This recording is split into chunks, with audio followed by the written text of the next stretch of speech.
¿Qué pasó en septiembre que me dijiste? Nací yo. Las desgracias. Nací yo. El mes en que más tiembla es junio. Estadísticamente, con los datos de la base de datos del Sismológico Nacional, los problemas que había en casa por el choque de dos trenes, que era el carácter de mi papá y mi mamá. Y lo decía ya muy chistoso, y se quedé con las patas para arriba, que decía que lo bueno es que traía calzón, porque si no, no hubiera sido... Hola amigos, ¿cómo estamos? Estamos en el programa del mes especial, en el mes que todos los mexicanos, todos los italianos le tenemos un poquito de temor, y hoy, recordando un poquito lo que pasó en el 85 y en el 17, el tema de hoy, el subsuelo y los sismos. Y después vamos a irnos a la comidita, que es lomo vetado, un peinecillo a la parrilla, y entrevistaremos sobre la vida personal del invitado. Es geofísico del Instituto Politécnico Nacional, generación 75-79. Cuenta con maestría en Ciencias de Mecánica de Suelos en la sección de graduados de Investigación Científica y Tecnológica de la Escuela Superior de Ingeniería y Arquitectura del Politécnico. Doctorado en Geodinámica Interna en el California Miramar University. En 1978 incluso su actividad profesional como geofísico. En 1983 fue nominado becario JICA, Agencia de Cooperación Internacional del Japón. Es académico e investigador formal del Instituto Politécnico Nacional. Es miembro activo del Colegio de Geofísicos AC. Es fundador de la Sociedad Mexicana de Restauración de Suelos y Cuerpos de Agua AC, del Consejo Rector de Egresados de la ESIA, del POLI, y del Colegio Mexicano de Profesionales de Gestión de Riesgos y Protección Civil AC. Entre sus logros más importantes destacan la jefatura de Primera Brigada Tracking Manager de Exploración Sísmica 3D en México. La autoría de la metodología conocida como arqueogeofísica, lo que le valió ser exponente y jurado calificador en la Sociedad de Geofísicos de Exploración en Atlanta, Georgia, Estados Unidos. En 2006 fue líder del equipo técnico, científico y creador del primer Atlas de Peligros y Riesgos de la Ciudad de México y del país. Por invitación del Gobierno del Distrito Federal fue director del Atlas de Peligros y Riesgos de la Ciudad de México, director general de Prevención en la Secretaría de Protección Civil en el periodo 2007-2012. Durante su gestión pública fue representante de la Ciudad de México en la Comisión de Protección Civil de la Conferencia Nacional de Gobernadores. Es miembro académico de la Sociedad Mexicana de Geografía y Estadística. Preside la Fundación Marina Cataldi. Además, durante su vida profesional se ha dedicado a la consultoría, a la capacitación, a la academia y a la investigación. Recibamos al ingeniero José Luis Hernández de ESA. Hola, ¿qué tal? Se me cuatrapeó. Bienvenido. ¿Cómo estás? Muchas gracias, qué gusto estar aquí. ¿Es Maya? Sí. Ah, sí, tú eres Maya. Bueno, tú no. único. No, yo no. Bienvenido, José Luis. Gracias por aceptar. Qué amable. Gracias por aceptar y gracias al que nos recomendó que vinieras tú, a Jorge Roldán, que fue el culpable de que estés aquí con nosotros ahorita para degustar, a ver, primero la entrevista y luego degustar, a ver qué te parece, porque también a ti te gusta un poco la parrilla, ¿no? Sí, claro, sí. Tienes una parrilla tipo argentina. Me gusta bastante, sí. Y comes sabroso. Sí, además, por herencia nos gusta ser buenos comedores, buenos bebedores, nada con medida, todo con exceso. De tal manera que sí, nos gusta. Pues tienes una larga historia, como cualquier adulto repleto de anécdotas. ¿Tu papá te metió un poquito en esto? Sí. Bueno, por parte de los abuelos también les gustaba. Porque te metiste a esto por un tío, ¿no? Efectivamente, a mí me gustó la ciencia por un tío paterno, el hermano más chico de mi papá, que se nos fue hace un par de meses. Ya tenía 90 años. Y él fue el científico de la familia, desde muy niño le gustaba la ciencia, las mejores calificaciones, y todo el fin era la estrellita de la familia en materia de ciencia.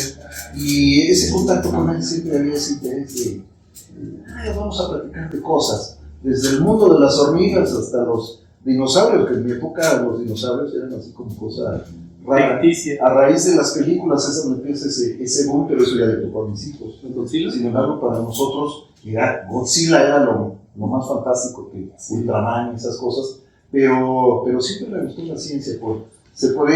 Podríamos decir que por invitación. Yo quería ser como Homero, porque ese era el nombre de mi tío, como Homero, y luego, por la misma familia paterna, somos descendientes de Marino Ghetaldi. Marino Ghetaldi fue un amigo de Galileo en aquellos años del siglo XVII, en los cuales la ciencia tenía pues, un desarrollo muy particular, que requería que hubiera aquellos famosos mecenas, ¿no? Gente con dinero que patrocinara a los científicos, y por línea directa somos Ghetaldi, un señor que era especialista en matemáticas, en óptica, y era colaborador de Galileo en la Universidad de Padua, en Venecia, ¿sí? Bueno, se sabía eso de la familia, ¿no? Pero soy el único que se dedicó a la ciencia, ¿eh? Por todos los lados, por más que le buscamos, no hay. Ha habido vaqueros y todo eso, menos científicos, ¿no? De la época todavía de los apaches. Sí, claro, sí.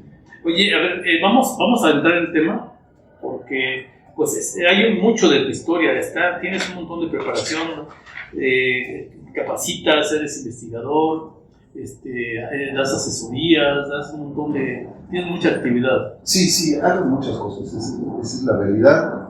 No dejo proyectos inconclusos, pero no acabo de terminar uno y estoy empezando otro. Siempre he sido inquieto en ese sentido. Sí. Lo bueno es que he tenido parejas que me han aguantado con eso, familia que me han aguantado con eso.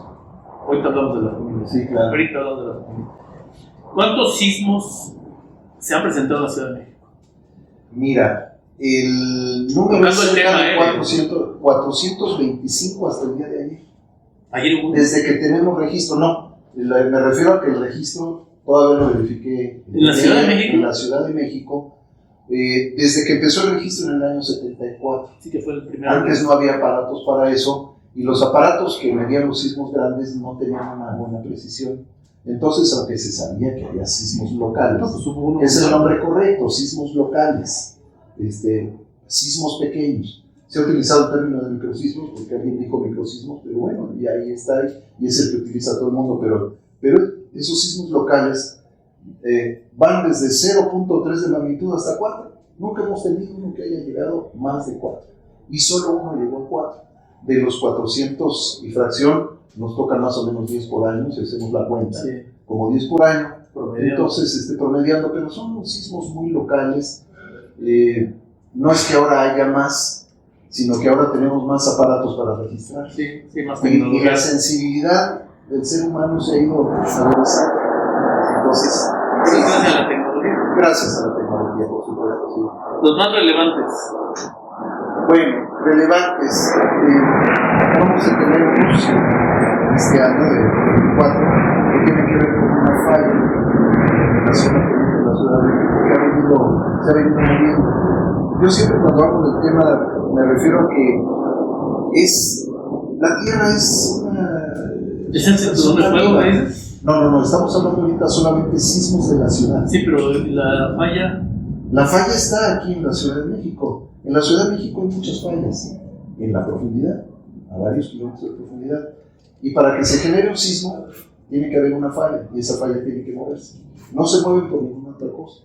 Puede ser que haya explosiones, pero no es. El 99.9% de los sismos se generan por el movimiento de las fallas.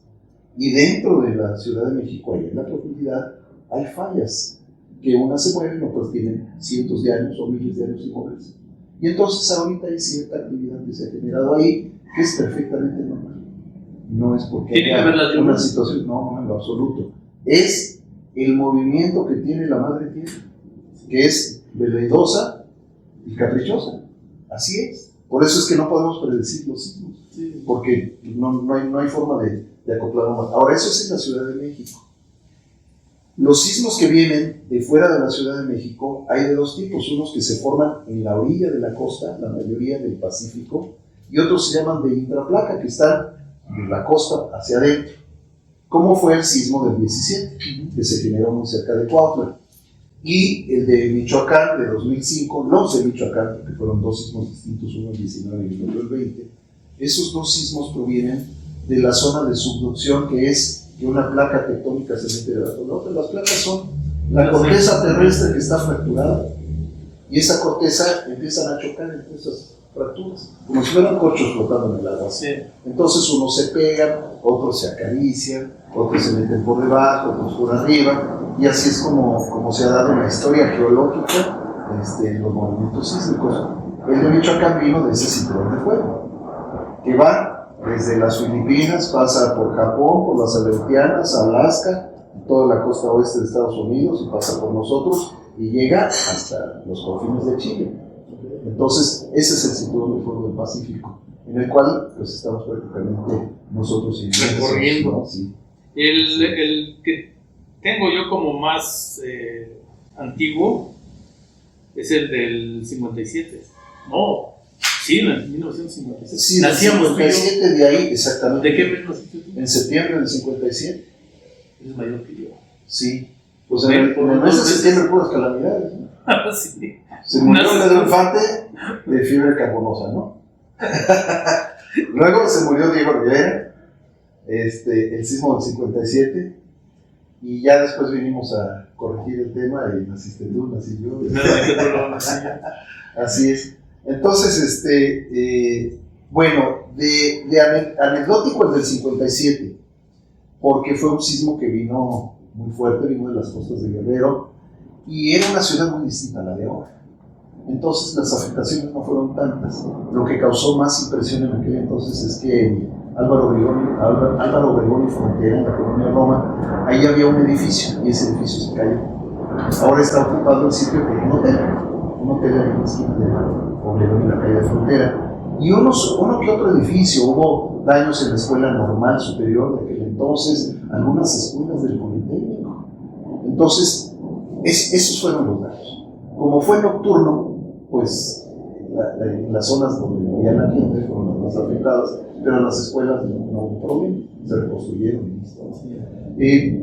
Pero era anecdótico. Yo recuerdo a mi papá, a los abuelos que platicaban, no, cuando el 57, y que fue muy feo y estuvo durísimo. Había anécdotas familiares, ¿no? De que mis papás en ese entonces vivían en Laredo, y mi papá intentó hacer la llamada telefónica, le contestó mi abuelo en su casa y le dijo, en términos tabasqueños, estuvo de la dura. Y luego mi madre pregunta por sus tías que vivían en México y ya no pudieron contactar por vía telefónica. En aquel entonces había que marcar al 02 y pedir, ¿me pueden marcar al teléfono? La famosa llamada de la revista. Y eso no nos creen nuestros hijos. No lo creen, no. Yo ahora he sacado de ahí una bodega que tengo los teléfonos viejos y se ríen, ¿no? Se ríen. Oye, todo esto había que hacer para marcar, pues sí. Pero además no todos tenemos teléfono en la casa. Sí, no, había que hacer una solicitud a la compañía meses para que dijeran si ya hay líneas, ¿no? En cambio ahora, pues en el Oxxo compras, perdón, en el Oporporo, para que no hacer la marca, vas y compras tu telefonito y ya, que sea un cocullito de esos que vienen en la noche y ya, ¿no? Han cambiado mucho las cosas. Pero si el 57 era el anecdótico, hubo otro intraplaca. En tiempos de Madero, fue en Acambay, una población que está allá por el Estado de México, y hubo un terremoto muy fuerte, pero aunque hubo muchos daños, la infraestructura de aquella ciudad era muy distinta de la de ahora. Y lo que se dañaron fueron aquellas famosas casas de adobe de las zonas rurales de la ciudad, y alguno que otro daño en las iglesias de fuerza de las uniones, ¿no? Sí, exactamente, no había la tecnología de construcción de ahora, aun cuando hay que admitir que muchos edificios antiguos, sobre todo los coloniales, por el espesor de sus muros, tienen una alta resistencia sísmica. Sí, muchas veces lo que hace que un edificio se venga abajo es la mala calidad de los materiales. Así es. Bueno, y el último fuerte fue el del 2017. Bueno, pues transcurrió 1985, que fue tremendo, nos tocó vivirlo, nos tocó sentirlo. Y luego, sí, yo era un arrogante ingeniero de una empresa muy famosa de construcción, la famosa ICA. Y en ese entonces había mucha inyección de ser buenos, de ser los mejores de América Latina, llamamos los hombres ICA. Así era como nos denominaban. Yo era muy orgulloso, ¿no? Pero, y estábamos orgullosos de la ciudad. No siendo arquitecto, ¿cómo es que entraste? porque soy geofísico, y entonces en Ica había una empresa que se dedicaba a las exploraciones del subsuelo para las obras. Y entonces yo llegué a trabajar allí a Ica, haciéndome cargo de un área de geofísica terrestre, y estuvimos checando los estudios preliminares de las líneas del metro, sobre todo. La línea 7 que pasa por el poniente de la ciudad y que se detectó que había de las antiguas cavernas o las antiguas minas de arena de la Ciudad de México, y ahí empezó. Y de ahí seguí. Yo en ese entonces estaba estudiando la maestría en mecánica de suelos, y la mecánica de suelos es el preliminar de los estudios de subsuelos para el diseño de las cimentaciones, y entonces yo me fui de lleno de ahí. Luego, como geofísico, apasionado por la sismología, seguí. ¿Por qué no me dediqué en principio a la sismología? Porque como me gusta la buena vida, dije, bueno, ¿qué va a pasar si yo me dedico a ser solamente investigador? Puedo ser asalariado, no tengo nada en contra de los asalariados, cada quien elige su vida como quiere, pero no era lo que yo quería. Dije, bueno, vamos a ser productivos. Y de ahí fue donde, en un momento dado, dejé de ser esclavo de Ica y me dediqué a ser emprendedor. ¿Cuánto tiempo duraste? En Ica duré 5 años. Pues sí, 5 años, y también operando obras importantes. ¿Ya estás jubilado? No estoy jubilado, sigo trabajando. No, bueno, estoy haciendo los trámites, estoy haciendo aquellos trámites de la jubilación esa federal, pero sí duré 5 años en Ica, y en el año 89 fue cuando decidimos formar la empresa de la cual sigue siendo el patrimonio CGA. Okay. Así es. Muy bien. Ay. ¿Y del sistema de alerta? Creo que tenemos la gran ventaja geográfica de que los sismos se generan al menos a más de 300 kilómetros de distancia de la ciudad. De aquí a que se genera el sismo y llega la señal a la Ciudad de México, me refiero a la señal, el movimiento de la onda superficial, tenemos tiempo para detectar de toda la orilla y hacer algo. Hay que ser claro, a veces no tenemos tanto tiempo, como ocurrió en el 17. Yo podría pensar incluso que en el 17, y fue percepción mía local, en la casa donde estaba yo, de que a lo mejor tuvimos hasta alertamiento negativo. Nos llegó 1 o 2 segundos después. Claro, es percepción, ¿no? Es lo que digo yo sentí esto, sin poderlo demostrar con precisión. Pero es un sistema que nos beneficia mucho. A quien le surgió la idea, fue muy buena idea. Empezó teniendo problemas al principio de imprecisiones, de que luego daba alertamientos falsos y todo, pero la tecnología se ha encargado de irnos ayudando poco a poco, y el sistema de alertamiento sísmico mexicano, que es el nombre correcto que tiene, pues salta a la vista sus beneficios. En 2017 tuvimos una semana antes, 10 días antes del 19 de septiembre, el 9 tuvimos el sismo de Tehuantepec, que fue un sismo impresionantemente grande y que nos dio mucho tiempo. Fue nocturno también. No, le pegó nada más nada más pegó a aquella zona por la cercanía. Pero aquí en la Ciudad de México incluso estábamos ahí esperando, y ya sonó la alerta, oye, no hay sismo. Y yo me acuerdo que hasta me enojé y dije, nomás falta que haya habido una falla. Cuando de repente empezó ya el movimiento, dijimos, tuvimos un poco más de un minuto de que sonó la alerta a que lo percibimos. Pero eran 700 y fracción de kilómetros de distancia, 770. Aquí eran 100 y fracción, el 19, 100 y fracción de kilómetros. No va a haber un sistema con la cercanía que le gane a la velocidad de las ondas sísmicas. Entonces, mientras más lejano es mejor, tenemos más tiempo. Pero tenemos el problema que no sabemos si es lejano o cercano. No lo sabemos en el momento que suena la alerta. Entonces, sí, puede ser aquí mismo o puede venir desde allá y tienes tiempo para correr. Pero no lo sabemos, no se sabe. Porque no sabemos de dónde viene. Ese es el problema todavía en este momento, que no podemos decir, y viene de tal lugar. No lo sabemos. ¿Se podría llegar a predecir de dónde? Yo creo que sí se puede saber, lo que pasa es que se requiere más tecnología y de estudiar más, de conocer más. La geofísica la sismología es un área de las ciencias de la geofísica que va evolucionando, pero tiene muchas dificultades, porque no hay una ecuación matemática que nos pueda decir, mira, aquí va a salir y podemos predecir esto, no la hay. Por eso es que actualmente no podemos predecir sismos, porque no se puede. No, y donde estamos parados nosotros es un subsuelo muy complicado. Platícame del subsuelo de la Ciudad de México. La Ciudad de México, pues fue un lago. un lago. Por ahí hay una página de internet que yo recomiendo. Si escriben en los buscadores la palabra Cole, K-O-L-E, van a entrar a un lugar donde este señor es un europeo que se reunió con varios sabios mexicanos, entre historiadores, arqueólogos, etcétera, e hicieron unas imágenes impresionantes de cómo pudo haber sido, con ayuda de inteligencia artificial, unas imágenes impresionantes de cómo pudo haber sido la Ciudad de México. Y eso es maravilloso. Yo creo que lo que vieron los europeos cuando se asomaron por ahí por el paso de Cortés, por eso se asustaron, ¿no? Porque era impresionante. Y nos muestra cómo era el lago. Era una isla intermedia, en medio del lago, y una serie de islotes adicionales, porque no era la única. Había otros islotes.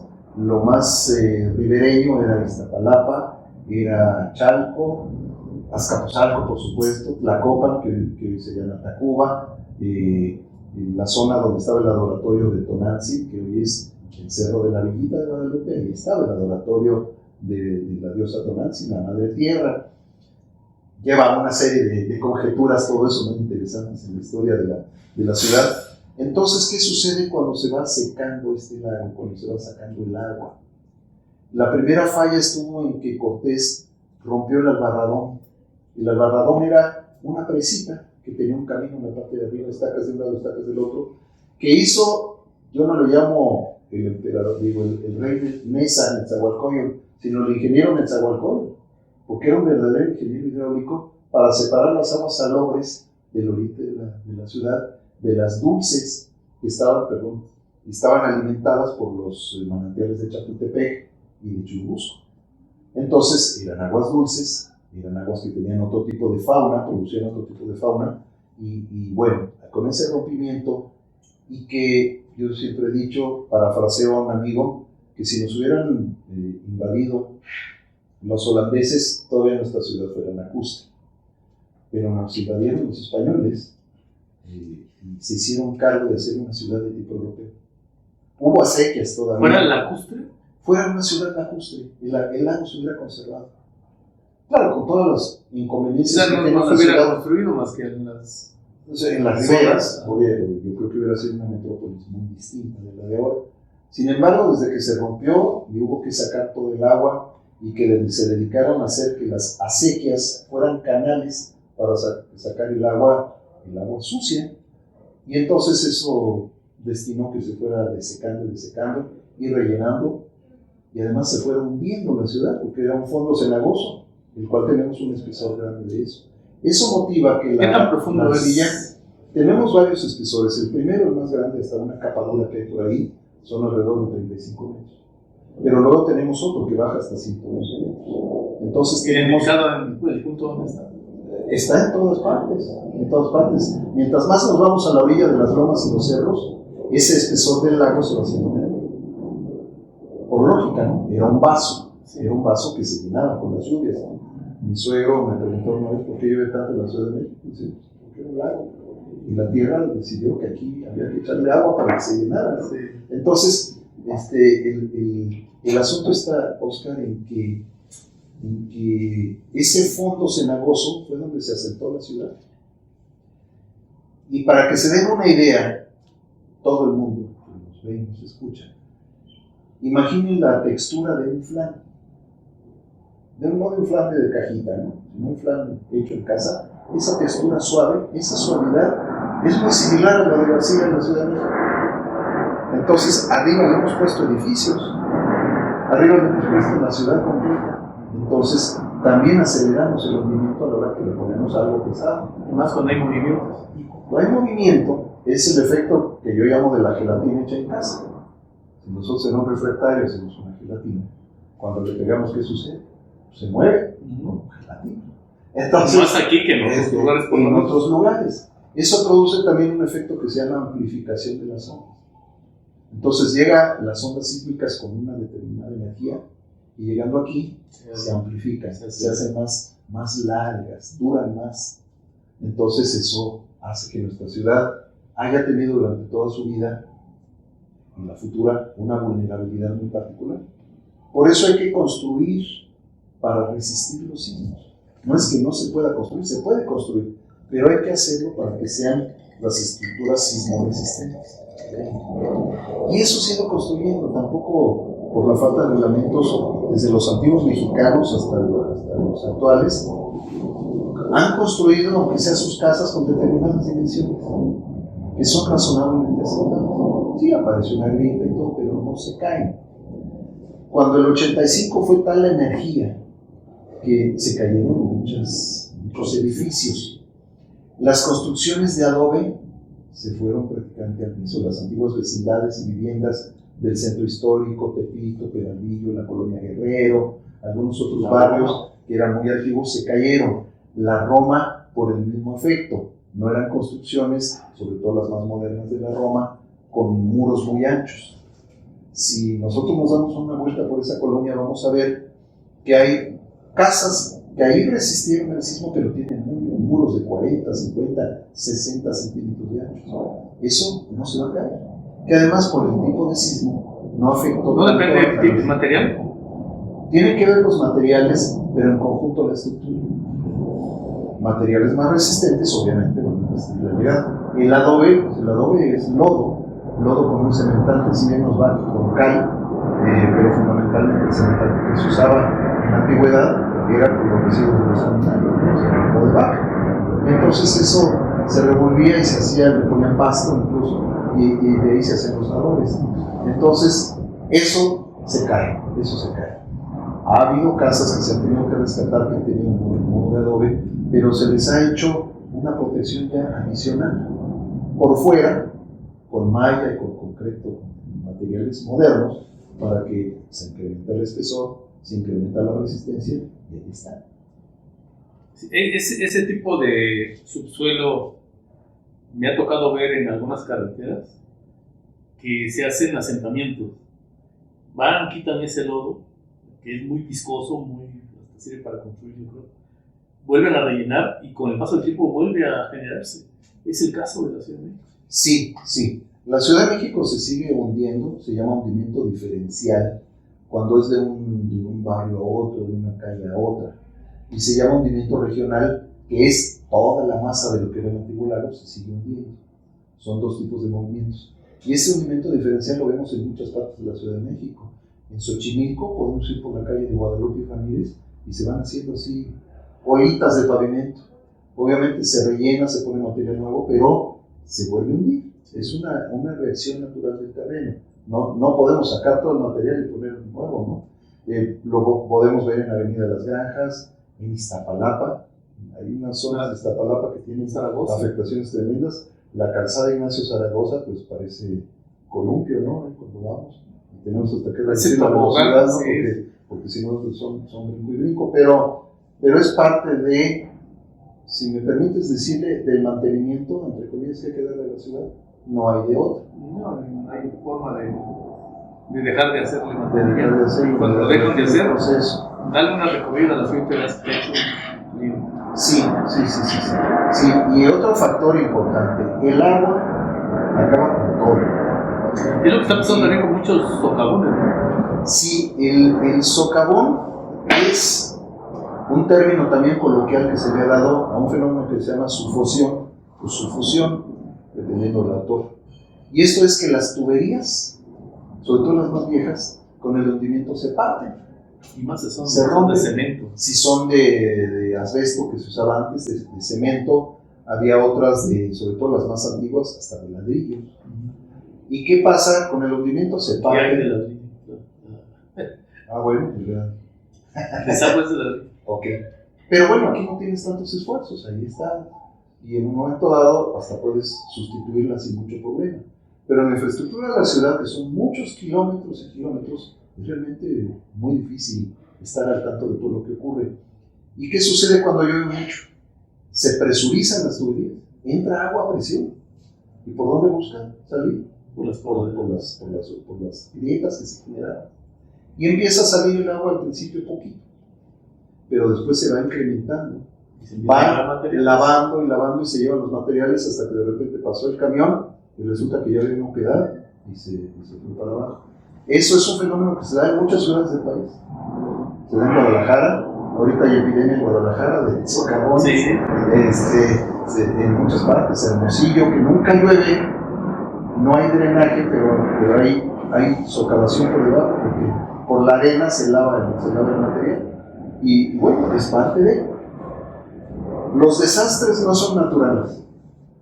Siempre dicen que un desastre es natural. No, eso eran millones de años. Los desastres son socialmente construidos. La sociedad los hemos construido porque hemos ocupado los lugares y les damos un uso original al que la naturaleza le había dado. Sí. Sí. Entonces, pues el agua reclama su lugar. Los sismos dicen, aquí he estado siempre. Yo siempre digo que el sismo es el pariente que nunca elegimos, que nunca quisimos, y va a estar todo el tiempo con nosotros, hasta cuando nos muramos, nos hagan ceniza, nos entierren y todo, el sismo nos va a afectar de todas maneras. Nos va a llevar para la más profunda. Estaba yo leyendo lo que decía sobre la gelatina. El término se llama tixotropía. La tixotropía, exactamente. Esa es la proteína de tina, que es lo que le está pasando a la Ciudad de México, ¿no? Exactamente. Así. Sí. Y la ubicación del cinturón de fuego, ya me dijiste, la ubicación geográfica de México nos perjudica porque es la zona de más sismos en Japón. ¿Superamos a Japón? No, Japón nos gana. Ellos tienen su sismo de todos los días. ¿A qué se debe? Que están exactamente arriba de las fallas. Mientras nosotros las tenemos a 300 kilómetros de distancia, ellos tienen su falla, en cada casa tiene su falla, ¿no? Son propietarios. Entonces el movimiento llega directamente desde abajo, con toda la energía y además con una vibración tremenda. Pero Japón se ha caracterizado por tener una calidad, además que tienen mucho dinero, ¿no? Es uno de los 6 países con más dinero en el mundo y entonces tienen una ingeniería muy avanzada, le invierten mucho dinero a las estructuras. A mí me ha tocado ver allá edificios que tienen de frente 7, 8 metros, ¿no? Y que tienen 30 niveles de altura. Y dice uno, ¿cómo se construyen? Sí, construyen, agarran y los hincan muy profundo y hacen las estructuras muy rígidas. Cuando tiembla se cuando tiembla se mueven, pero no se caen. Entonces, sí, ellos le han invertido mucho. Sí, han invertido y no creo que dejen de invertir. No, eso es para... Lejos de crecer para acá, crecen para arriba. Crecen para arriba, sí, porque ya no tienen para dónde hacerse. Porque si siguen creciendo se van a caer al agua. Entonces, mejor da para arriba. Los famosos edificios que tienen sus pilotes hidráulicos, ¿cómo se llama? Esa es una leyenda urbana. ¿Alguien lo dijo alguna vez? La torre latinoamericana tiene gatos hidráulicos. No, eso no es cierto. Tiene pilotes, muchos pilotes que están hincados en una capa dura, muy rígidos, muy firmes, y tienen un cajón, eso es un cajón, una excavación profunda muy rígida, con una estructura, como un panal. Y luego arriba una superestructura de acero, ideada por los hermanos Sebart, que eran 2 sabios de la ingeniería de este país. Tuve la oportunidad de don Leonardo, aunque le llamábamos cariñosamente el viejo, porque era un señor ya grande, me dio clase precisamente de subestructuras resistentes a sismos en la Facultad de Ingeniería, ¿no? Una de mis incursiones por ahí como alumno de la educación continua de la facultad. Y entonces, no hay eso de los hidráulicos. La gente a veces ha confundido porque hay un sistema que se llama pilotes de control. Estos son pilotes también enterrados, pero que en la parte de arriba no están en contacto directo con la cimentación, sino tienen en medio unos soportes metálicos y permiten que conforme el edificio se vaya inclinando, quitan los soportes y meten abajo los gatos hidráulicos de mucha potencia, y entonces enderezan el edificio y luego cambian el soporte original que tenían. O sea, van haciendo que el edificio siempre esté derechito, y va bajando el edificio junto con el hundimiento de la ciudad. Entonces, esa puede ser, o creo yo, y muchos colegas coinciden conmigo, que puede ser la razón por la delito de los gatos hidráulicos, pero eso no existe. Hay unos amortiguadores que se instalaron, hidráulicos por supuesto, que se instalaron en la Torre Mayor. Entra uno al mezanín de la Torre Mayor y inmediatamente ve unos amortiguadores como de carro, pero inmensos, grandísimos. Esos se hicieron para conectar la estructura con la cimentación. y otras estructuras en la parte superior. Cuando el edificio, ¿La que está en Reforma? Sí, la que está en Reforma. Cuando el edificio se mueve, los amortiguadores, ¿qué hacen? Amortiguan el movimiento sísmico, con lo cual evitan que se mueva mucho. Es un proceso de ingeniería muy bueno, digno de aplaudir y que funciona realmente bien. Pero de ahí fuera eso de que los cimientos hidráulicos, eso, no, es leyenda urbana. Por la aclaración. Ajá. Y por el gusto de estar contigo aquí, un lugar muy lindo, ¿eh? Qué bueno que te gustó. Sí. Bueno, vamos a ver el video.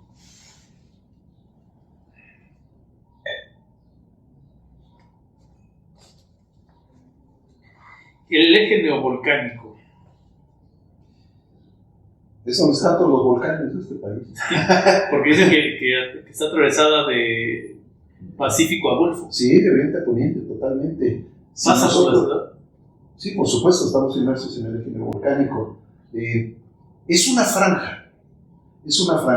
Algunos especialistas le han denominado la geosutura, la gran geosutura, porque es como una cicatriz muy grande. Pero hay actividad volcánica todavía. Hay volcanes que se les puede llamar, les llaman extintos, pero que solo hacen erupción una sola vez, se llaman monogenéticos. El Cerro de la Estrella, los cerros de los Peñones, el Peñón de los Baños, el Peñón del Marqués, la Sierra Chichinautzin, la Sierra Santa Catarina, que está en el oriente de la Ciudad de México. Todos esos son volcanes monogenéticos. ¿Hicieron algún movimiento? En algún momento tuvieron la erupción, nacieron y ahí se quedaron. Pero hay otras zonas del país, sobre todo en el área de Michoacán, que todavía hay actividad magmática. Por eso es que Michoacán tiene tantos balnearios calientes. Por eso es que en Morelos también hay tantos balnearios calientes. La mayoría son fríos, pero hay uno que otro caliente. Y así por el estilo, ¿no? Otros en Baja California, pero esencialmente el eje neovolcánico cruza de lado a lado. Ha tenido erupciones en distintas etapas de la historia geológica de América. No todo fue al mismo tiempo. Ha tenido periodos muy antiguos, así como periodos más modernos. El volcán más moderno del que podemos hablar, que tuvo erupción en el eje neovolcánico, pues es el Paricutín, en la región de San Juan Paricutín, en Michoacán. Y uno que no pertenece exactamente al eje neovolcánico, pero está ligado de alguna manera, que está en el cinturón del Pacífico, que fue el célebre Chichonal, que hizo erupción en los años 80, principios de los 80, en Chiapas, en Tabasco, ¿no? Creo que fue el 81, 82, por ahí fue más o menos. Yo andaba por allá cuando pasas. Sí, entonces sigue habiendo actividad. En la Ciudad de México todavía en fechas recientes hubo mucha actividad con los manantiales de Chapultepec, y digo recientes, a principios del siglo XX, todavía los manantiales hacían que surgiera agua caliente. El Peñón de los Baños, el que está junto al aeropuerto, todavía existen los baños del Peñón, que sigue saliendo agua caliente. Esos son los residuos calentamiento natural. Calentamiento natural.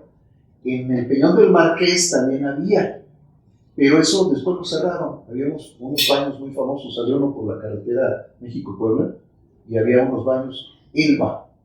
Eran muy famosos, y los domingos pasaban ahí y estaba repleto de gente, ¿no? Mi madre les decía los cenizos, porque como eran aguas calcáreas, veían a la gente que salía así manchada de blancuza, ¿no? Igual en el Peñón. Mira, vamos a pasar por los cenizos, porque sí salían y se dejaban, nomás se secaban el agua y se dejaban con el tema de que eran medicinales. Y sí, todas las aguas termales tienen alguna propiedad, sobre todo para regenerar la piel. Como los azufres de Tabasco. Como los azufres, exactamente. Sí. Bueno, es que tú no eres de allá. No soy de allá, no nací allá. Pero tienes todo. Tengo factura doble, como digo, porque mi abuelo era juez de paz allá, y me hizo un acta de nacimiento de allá, por si algún día que caiga ser presidente municipal o diputado. Pero ahí quedó. ¿De qué? ¿Del centro? No, de la región de los ríos de Tabasco. ¿Tabasco? Tenosique. Mi madre es de un lugar que se llama Balancán, muy cerca de Tenosique. ¿Qué cerro? Balancán de Domínguez, exactamente. La canción del queso de poro. De ahí es mi madre. Mi padre era de Villahermosa. Nació ahí porque su padre era tabasqueño. Su madre sí era de Tlalmanalco, del Estado de México. Y se casaron y se fueron a vivir para allá. Y allá nacieron los 3 hijos mayores. Y el más chico nació aquí. A mi abuelo le gustaba la política. Entonces, ¿por qué se vino de Tabasco? porque dentro de la política en la que estaba metida, un día le balancearon su casa y dijo, me voy para... La falla de Plateros Mixcoac es otra falla. Es de la que estamos hablando, que se ha puesto de moda, le pusieron de nombre Plateros Mixcoac, porque a veces así acostumbran los especialistas en ciencias de la Tierra, pero se le ponen un nombre a todas las fallas, pues no nos va a alcanzar el calendario para ponerles nombres, ¿no? ¿Qué riesgo? Sí, bueno, es que siempre va a haber riesgo de sismos en la Ciudad de México. No necesariamente septiembre, no necesariamente... ¿O tiene que ver la época, la orientación con la luna, el sol? No hay nada de eso. La Tierra funciona solita, por sí misma, sin afectación de nada. Es esa caprichosa señora que está ahí, Tonantzin, o Pachamama, como dicen ahí en Sudamérica, que dice, ahí te va un sismo y ahí te va. Ahora, tampoco tiene que ver con los años. La gente piensa que en septiembre es cuando tiembla más. No, es cuando se ha hecho más, como que más clásico. Pero el mes en que más tiembla... No, porque también me estabas diciendo del 57 fue en septiembre. No, fue en abril. Es que pasó en septiembre, ¿qué me dijiste? Nací yo. Las desgracias. ¿Nací yo? Fue una de las desgracias, nací yo. Un día 28, el día de la toma de la Alhóndiga de Granaditas, entonces también me fue otra barbaridad, ¿no? Aquella toma de la Alhóndiga. ¿Te fue en abril? A sangre, fue en abril del 57. Entonces, julio. En abril fue cuando se mató Pedro Infante. Julio del 57 fue el sismo. El mes en que más tiembla es junio. Estadísticamente, con los datos de la base de datos del Sismológico Nacional, que tenemos más de casi 120 años de registro sísmico. Miles de sismogramas se han registrado en este país, además de los otros observatorios más nuevos que hay en el interior, ¿no? Las universidades tienen sus observatorios. El que sigue es el Centro de Investigación Científica de Ensenada, que se encarga de estar monitoreando aquella región, la falla de San Andrés y todo lo que ocurre en el Golfo de California, en Baja California mismo, Ensenada, San Diego, etc.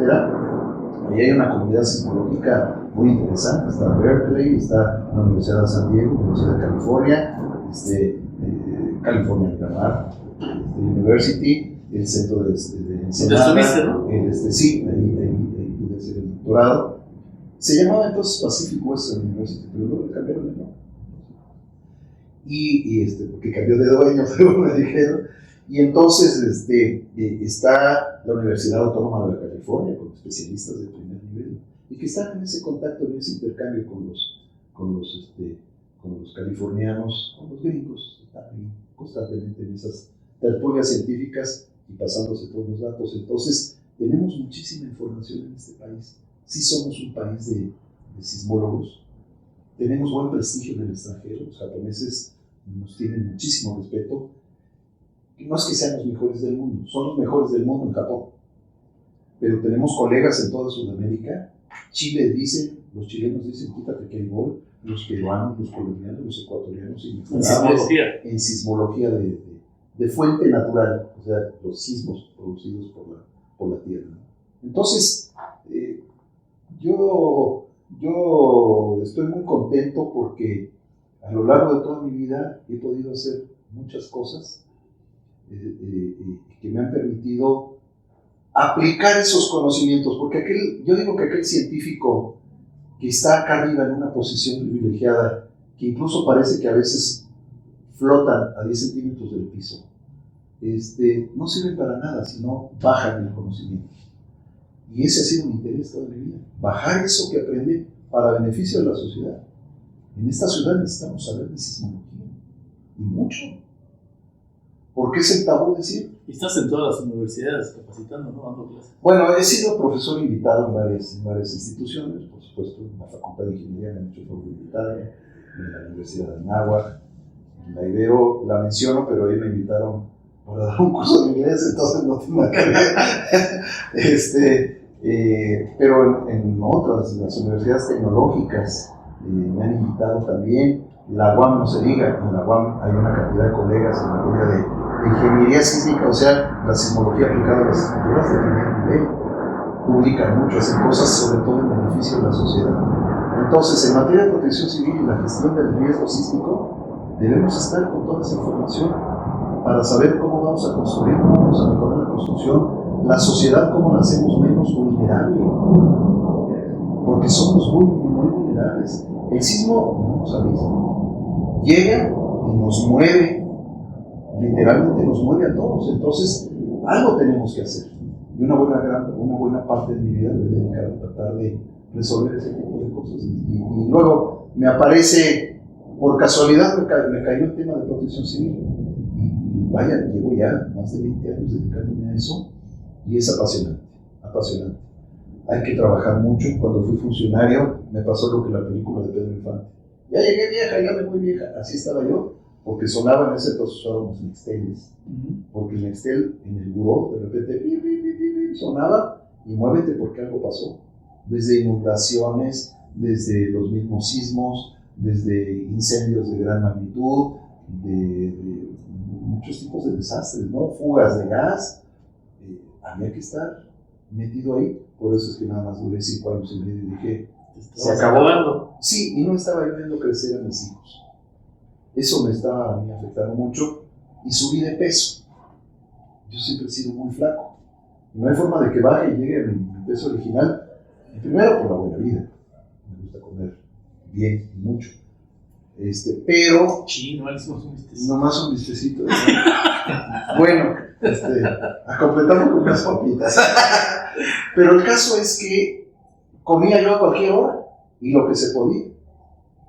Desde comer tacos a las 2 de la mañana hasta pasa y mira, y hay unas garnachas o lo que fuera y come. Entonces también estaba afectando la salud. Para ser funcionario de protección civil hay que tener una resistencia particular. Por eso admiro a la actual secretaria Miriam Urzúa, que no es una señora que se cuece al primer hervor, tampoco. Es contemporánea nuestra. Y ahí está. Y sigue dándole y dándole y dándole. Y tiene una energía que a mí me sorprende, ¿no? Yo siempre le pregunto, ¿y bueno, de dónde sacas energía? Dice, la pasión. Somos hijos de la mala vida, pues sí. Pero bueno, todo sea por aportar algo bueno. Yo digo que en esta vida hay que trascender. ¿Qué piensas de la Ciudad de México? ¿Seguirá hundiéndose? Sí, va a seguir hundiéndose. Además hay un proceso geológico normal que se llama biogénesis, que es el envejecimiento de las rocas. Sí. El envejecimiento, entonces, se sigue envejeciendo, se va a seguir hundiendo. ¿Cuánto se ha hundido desde que se fundó como... o hay un... Bueno, de que tenemos datos, hay 2 referencias, una muy buena. Una la hizo un ingeniero muy prestigiado, de geotecnista, Alberro. Alberro midió, con respecto al hundimiento del Templo Mayor, cuánto se pudo haber bajado, alrededor de 12 metros, por las propias estructuras. Y además, los antiguos mexicanos seguían poniéndole pirámides arriba, ¿no? Ya quedó muy chiquita, vamos a seguirle, en parte para contrarrestar el efecto del hundimiento y en parte para hacer una ciudad grandiosa. Calculan unos 12 metros.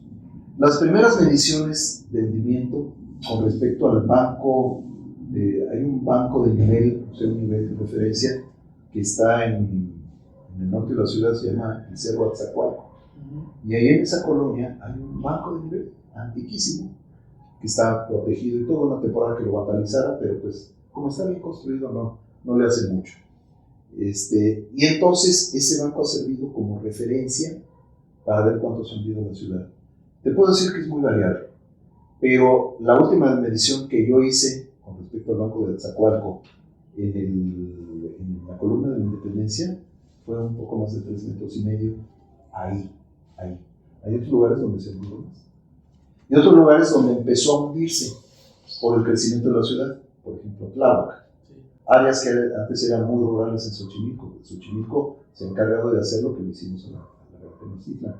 Entonces, lo bueno es que ya todo eso hay una autoridad específica para Xochimilco. Hay ya muchos controles. Y tenemos actualmente un reglamento de construcciones muy rígido, muy estricto, y que además tenemos un instituto para la ciudad de las construcciones, donde los funcionarios han sido académicos, han sido constructores. Ahí destaca el director general del instituto, que es un hombre inmejorable y que lleva 3 sexenios ahí porque hace muy buen trabajo, muy buena labor. ¿Una manera de suplirlo? Sí, pero mientras este doctor en ingeniería siga funcionando, sigue dando seguimiento. Seguimiento, es una persona inmejorable. Y no porque sea mi amigo, tengo buenos amigos, pero es el doctor Berrón.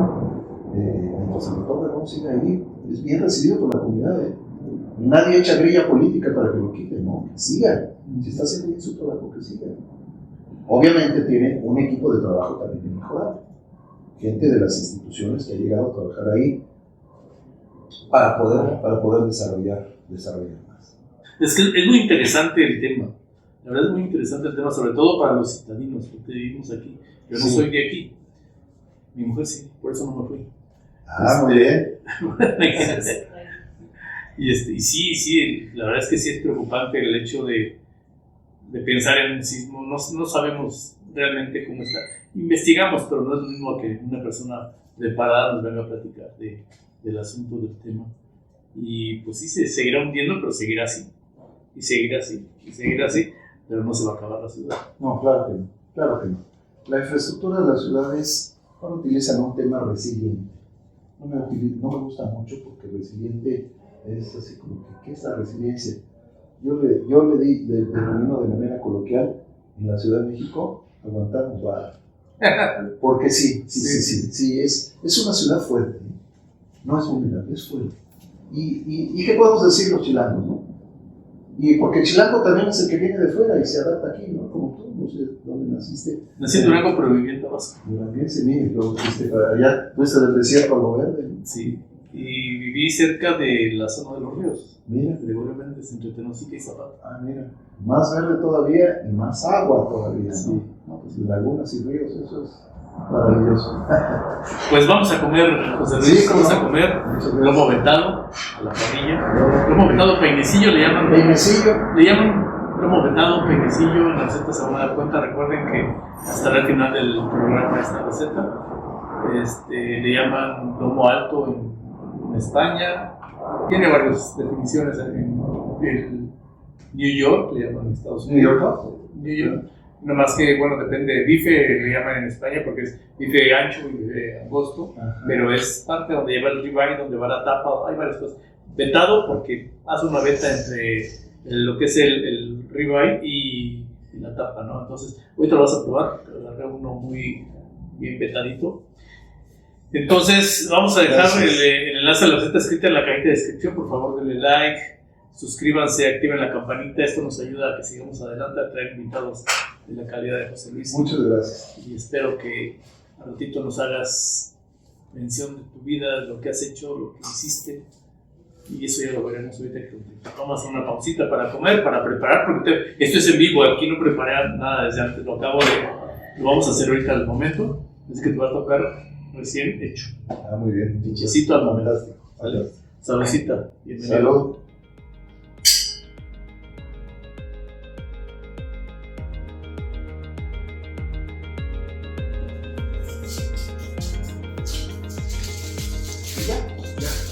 Queda gusanito. No, porque también mi compañera de vida no sabe hablar de música. No, mi esposa nunca se subió conmigo. Ya que se subió y llegó con las... No, sí, joven. No, mi mujer me decía, ¿no habló en la moto o no? Nunca. Y le decía yo, mira, ponte tus jeans, tus botas, me gusta mucho las dices, tus botas. Te subes atrás, lo miran los motociclistas que andan con sus viejonas atrás y todo. Vamos al club.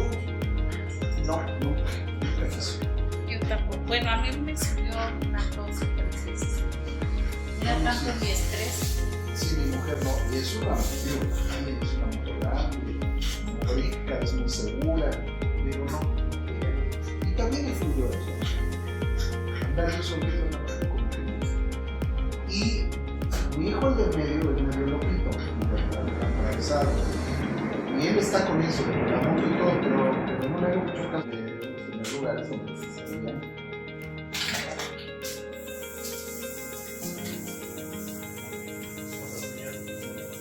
Sí.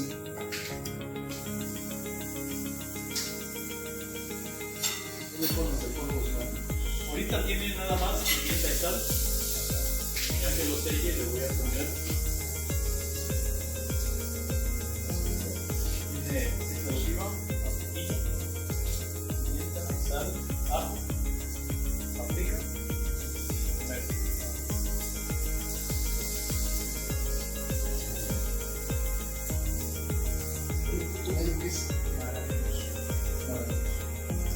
seguir disfrutando. Yo acá fue al revés.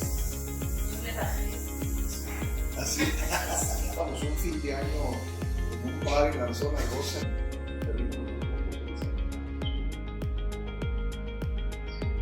Vamos a.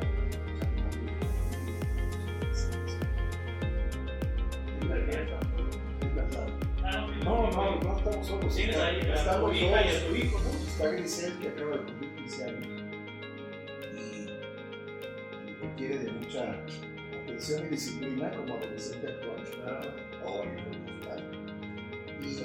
Y Jorge, que acaba de regresar de que estudió la carrera, la pena mucho.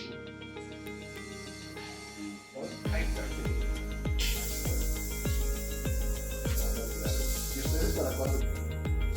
Se encuentran en preguntas.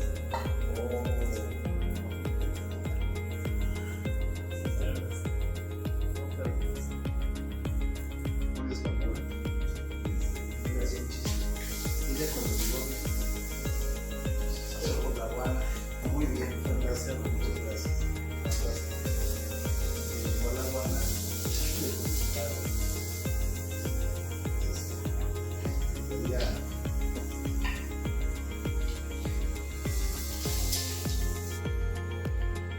muy bien, fantástico. Aprovecho. Pizza, salsa.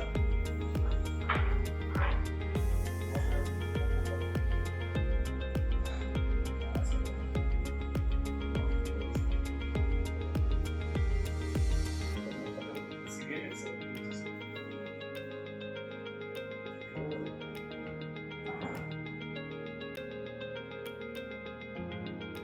Y los toros, otro tema. Una amiga que me dejó de hablar por eso.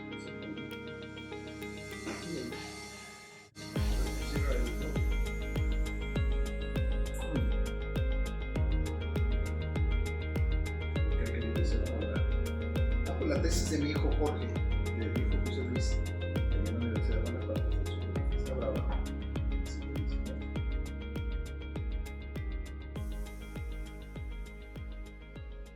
Bien, continuamos con José Luis Hernández de ESA, ingeniero.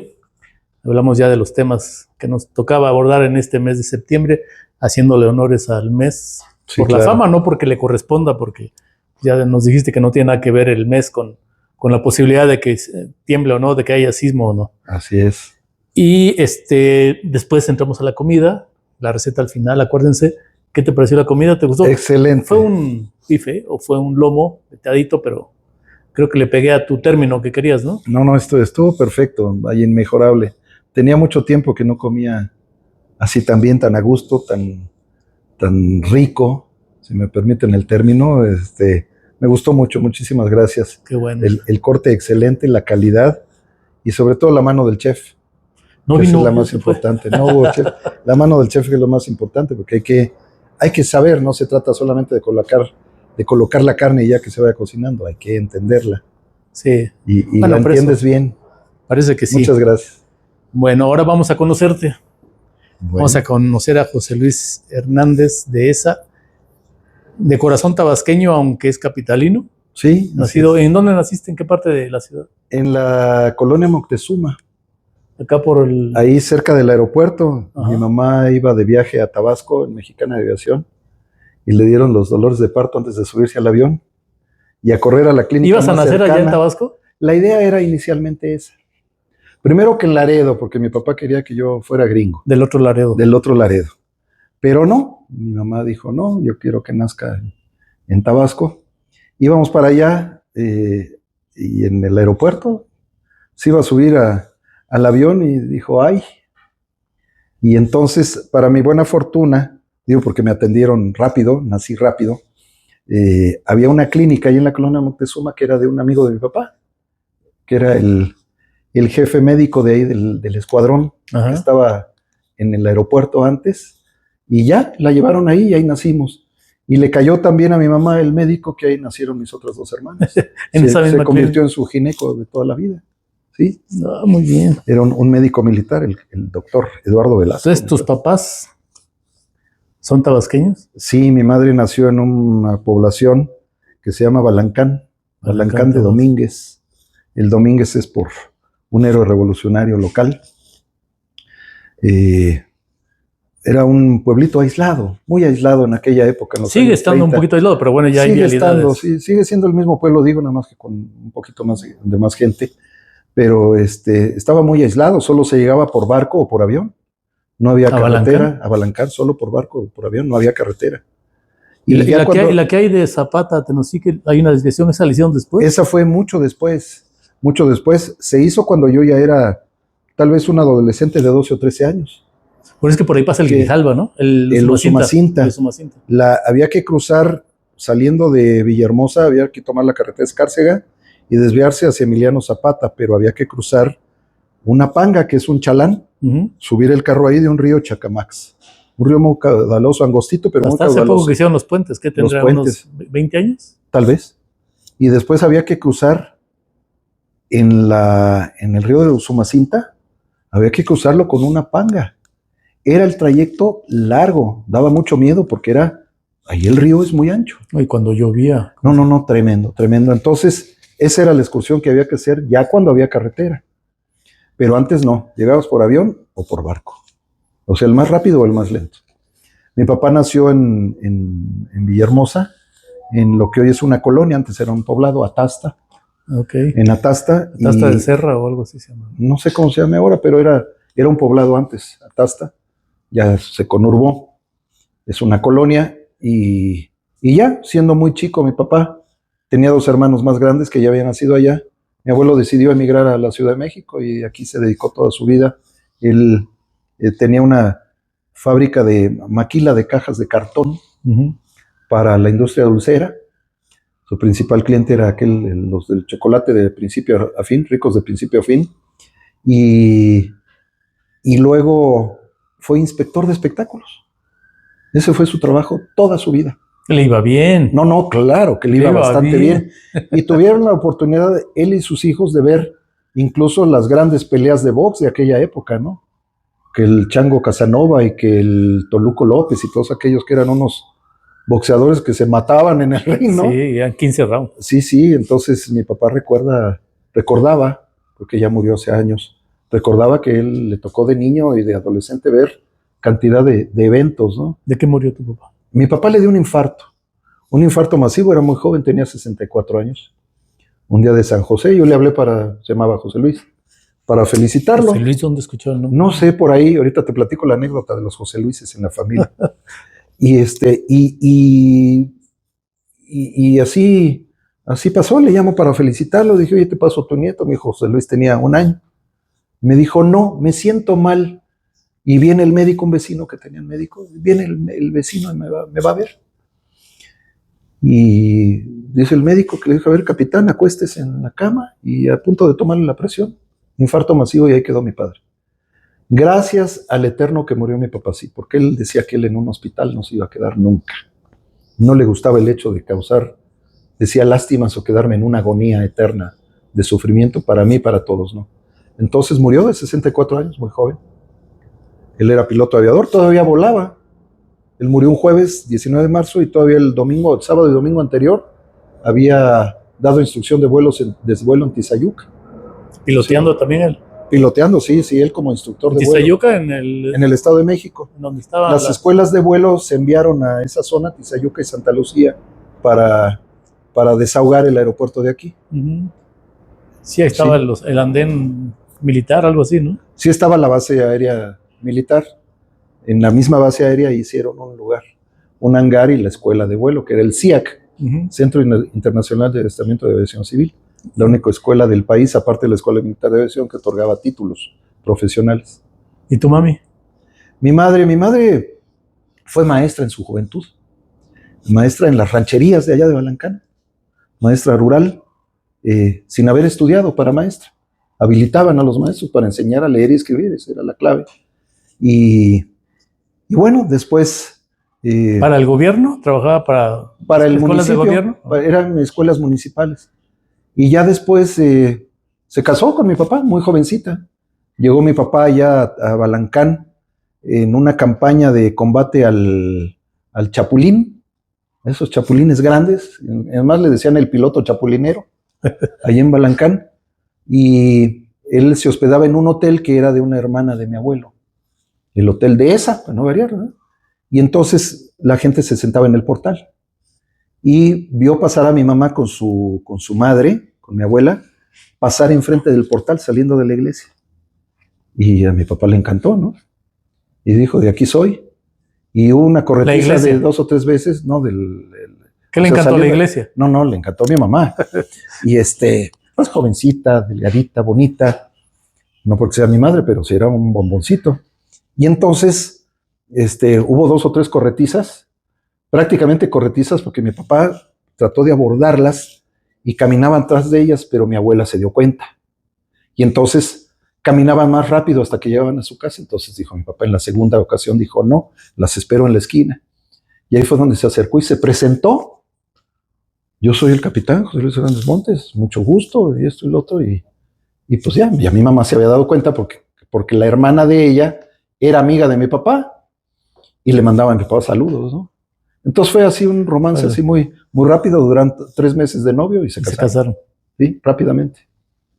Y ya duraron muchísimos años de casados, como 30 y pico, y un día nos sorprendieron a los hijos diciendo que se iban a divorciar por incompatibilidad de caracteres.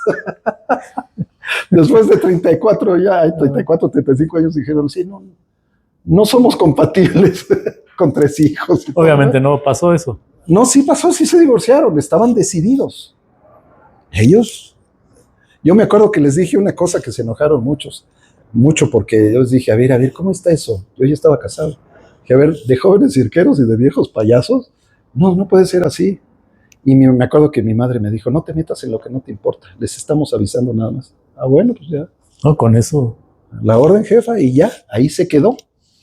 Y sí, se divorciaron. Mi papá se fue a vivir a otra casa y mi mamá se quedó ahí.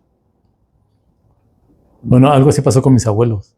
¿Sí? Se separaron ya de viejitos, no se divorciaron, pero cada quien vivía en una casa diferente. Sí, ¿no? O sea, ¿qué pasa ahí? ¿Quién sabe, no? Pero solo ellos saben, nosotros no quisimos entrar en más cosas porque efectivamente no era nuestro asunto. ¿Y cuántos hermanos tienes? Yo tengo hermanos más grandes que mi papá, también se casó una primera vez, de ahí se divorció y luego se casó con mi mamá. Y tengo 2 hermanos más grandes, mi hermana Norma, es una 70 que es atleta, corre maratones. ¿Completos? Sí, completos, no, es increíble. Y luego sigue mi hermano Luis Adrián, que es ingeniero industrial. Él ejerció la carrera una temporada, después anduvo metido en cuestiones administrativas en el gobierno de la ciudad, en cuestión de recursos humanos. Y después dijo, voy a poner una refaccionaria. Y puso una refaccionaria, el taxista feliz, para enfocar su mercado solamente a los taxistas. Y de eso sigue viviendo y le va muy bien.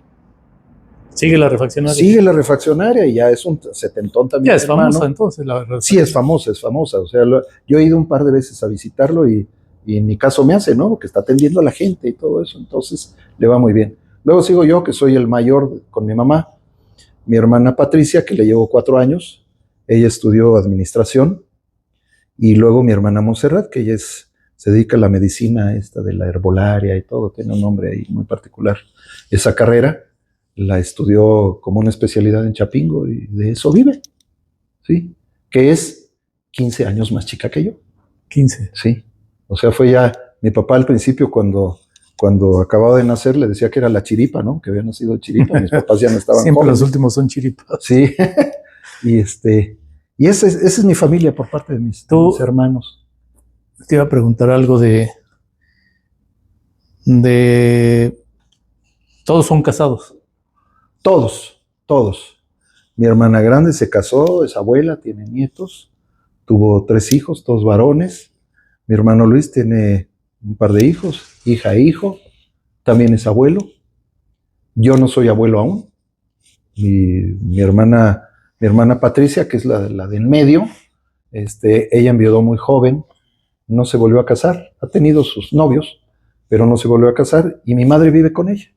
Okay. Ella se llevó a... sirve de que se acompañan, ¿no? Se acompañan, tienen una relación ahí excelente, una sin la otra no puede estar, se llevan bastante bien, porque además tienen un carácter muy fuerte las dos, entonces como que ligaron bien en cuanto a la No disciplina no chocan. Bueno, sí a veces, ¿no?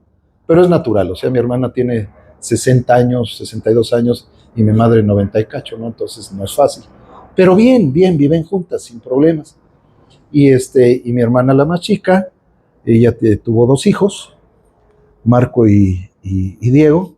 Y Diego ya vive solo con su novia y Marco vive con ella. Y bien, o sea, no somos tampoco una familia que convivamos mucho. Ok. Hemos llevado esa relación sana de convivir con muchas ganas cuando nos vemos, ¿no? Lo mínimo indispensable. Lo indispensable, sí. Sí, porque si no, todos tenemos nuestros quehaceres y a veces me parece que mucha convivencia a veces no es en nuestro caso, no es muy sana. Luego a veces no hay ni de qué conversar, ¿no? Sí, lo he vivido. Así es, bueno, ¿y cómo estás? Bien. Ah, ¿Y la chamba? Bien. ¿Y qué tal? No, pues nada, igual. Bueno, vamos a hablar del América, ¿no? Vamos a hablar de fútbol, vamos a hablar de lo que sea, ¿no? Entonces, cuando nos vemos muchas ganas y nos ponemos al corriente de todos los chismes, ¿sí? Ya hay que platicar. Ya vienen, ¿no? ¿Una o 2 veces al año? Es más o menos un par de veces al año, ¿sí? ¿Y tu vida, tu matrimonio, Tengo un matrimonio, bueno, yo me casé una primera vez, ahí sí hubo choque de temperamentos. Mi primera esposa era fundamentalmente bailadora de flamenco, y eso es pura pasión y pura fuerza. Uh-huh. Y yo le decía a la perseguidora, me casé con una perseguidora, fue una relación con muchísimo amor y mucha pasión, pero difícil, muy difícil. Entonces llegó un momento en que dijimos, ¿sabes qué? Muere, pues en un día nos vamos a matar aquí, entre los dos. Ya había nacido mi hijo José Luis, tenía 1 año cuando se decidió el divorcio. Y bien, hasta la fecha nos hemos visto eventualmente, cuando la boda de mi hijo José Luis y todo el mundo pendiente a la hora de que si nos íbamos a abrazar o no, sí, sin problema, ¿no? O sea, no había nada, y nada de qué hacer lío. Y ya, ella se volvió a casar y tuvo 2 hijos después. O sea, ella tiene 3 y tú. Ella tiene 3 y yo 3.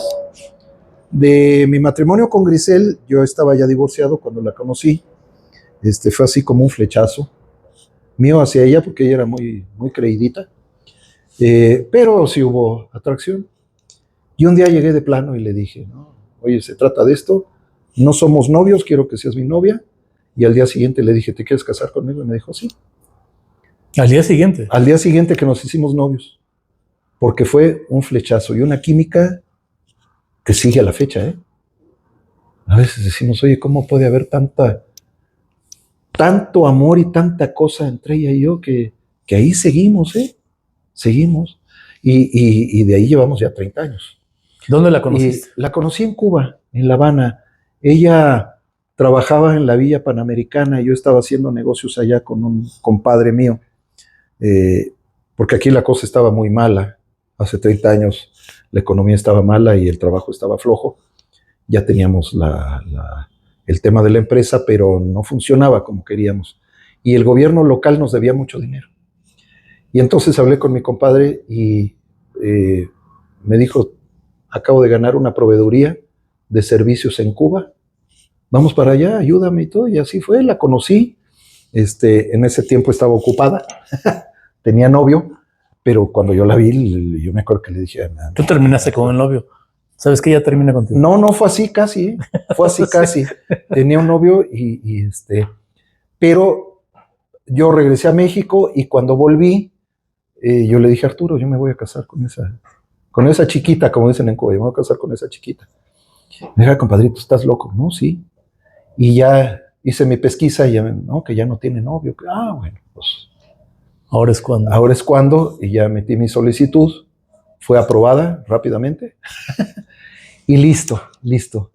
Y ya tardamos 1 año en que ella llegara a México, la nacionalidad cubana estaba restringida para entrar a México. Tuve que hacer muchos trámites. ¿Pero te casaste allá o aquí? Nos casamos allá.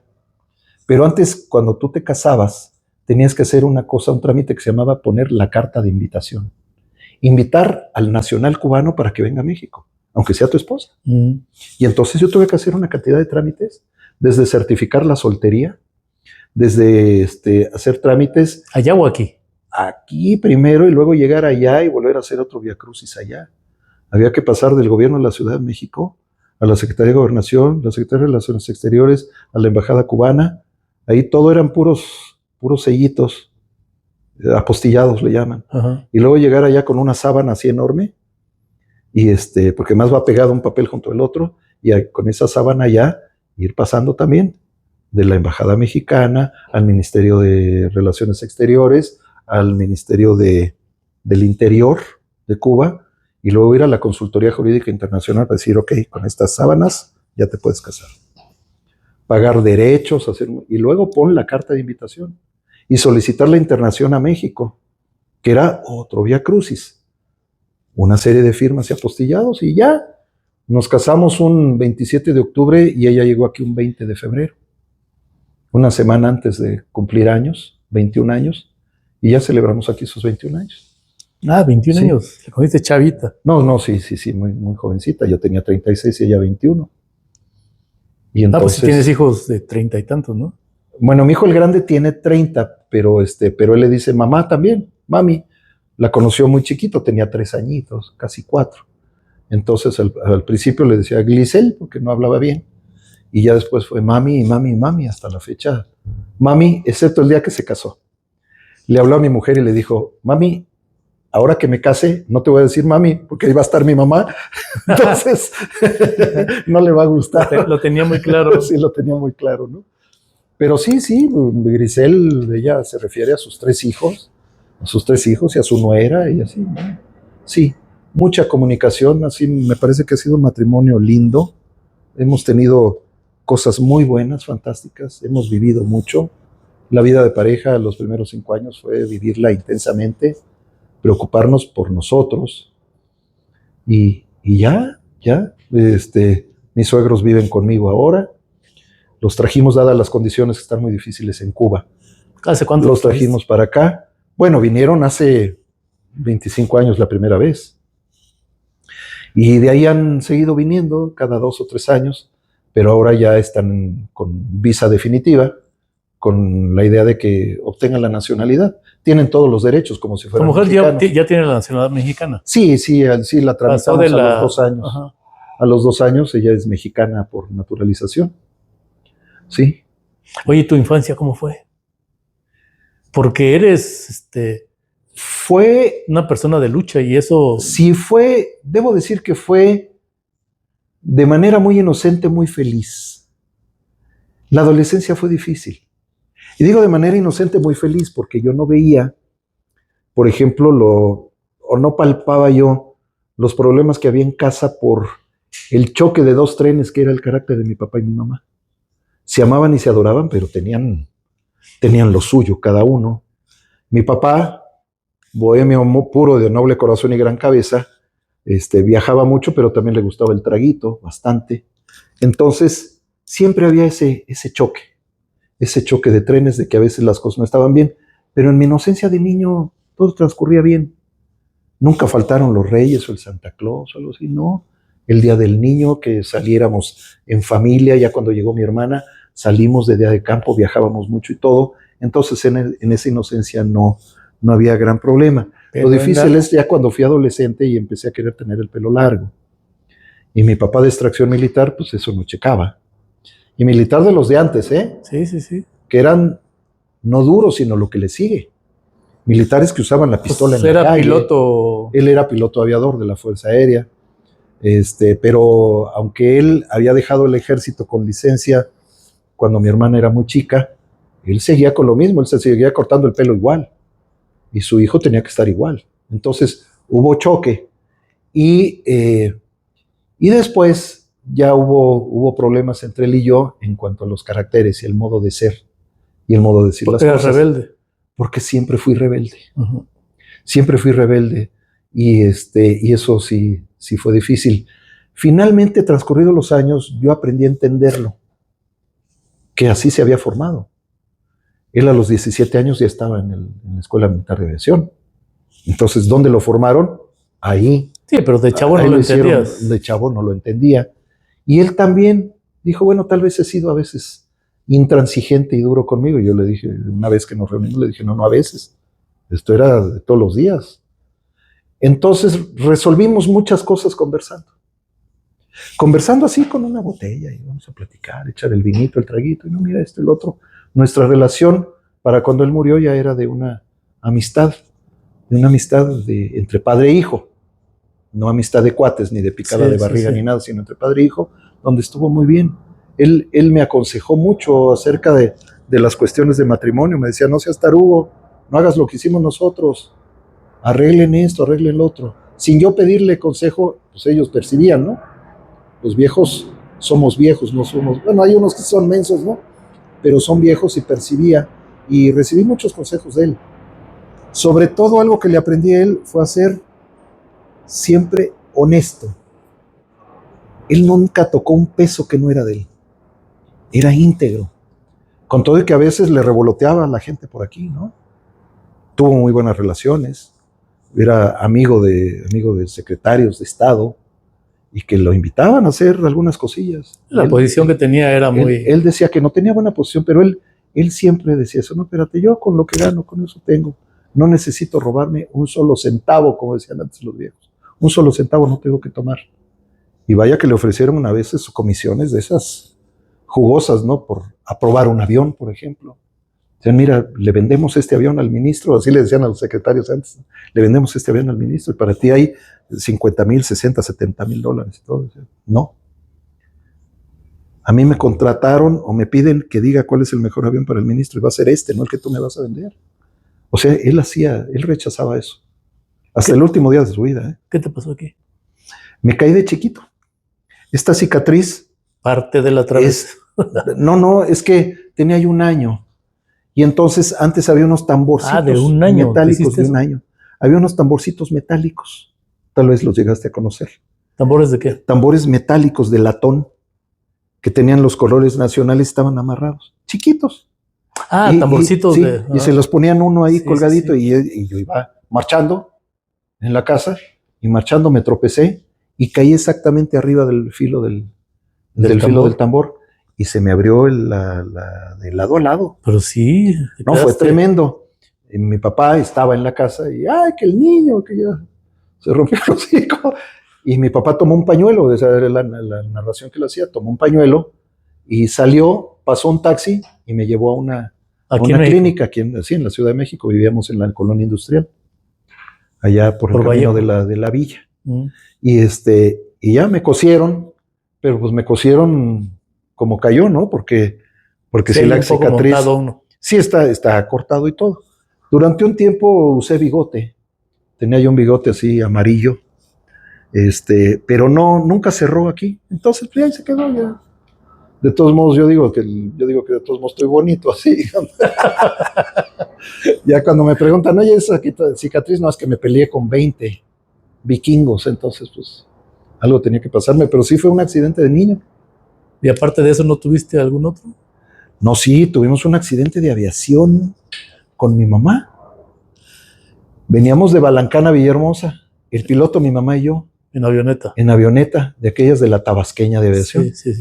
Y entonces salimos de Balancán, teníamos que llegar hasta la Ciudad de México, aterrizaba el avión en Villahermosa, te subías al Mexicana de Aviación y luego llegabas aquí a México. Ajá.